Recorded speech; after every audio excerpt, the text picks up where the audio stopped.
From a biche to a biche, or so they say.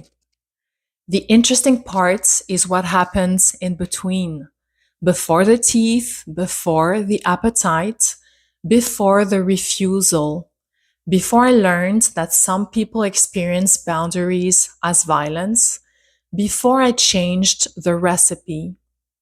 The interesting part is how many violations are required before a deer stops running.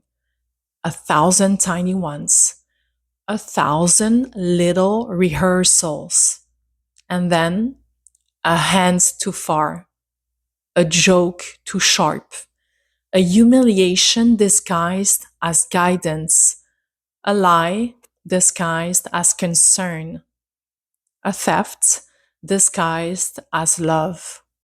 That's the genius of it. No single wound, just 1,000 paper cuts performed by people shocked to discover paper can draw blood. And after every violation, the same script. Smile, be graceful, be understanding, be the bigger person. Translation, stay edible. So I did, for years, a perfect pink marshmallow.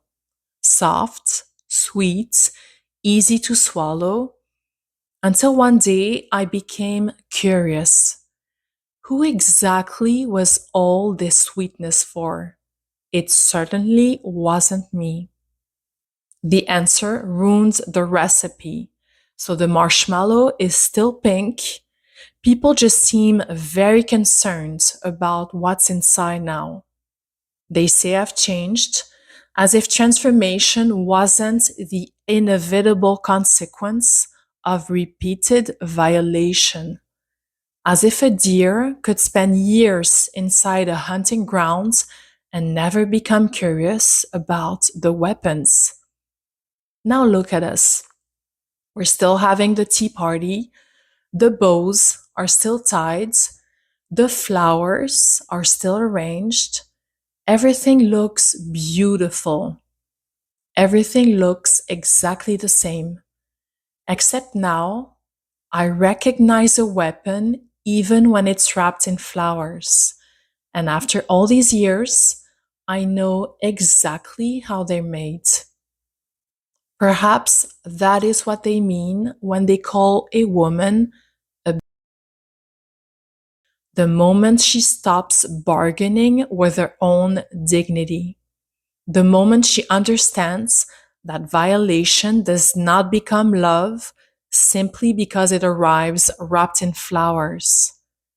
So keep the ribbons, keep the pearls, keep the pink, keep the giant's innocent eyes, keep every beautiful thing.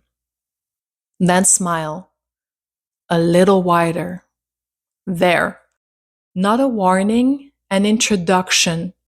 Now they can see who they've been talking to all along.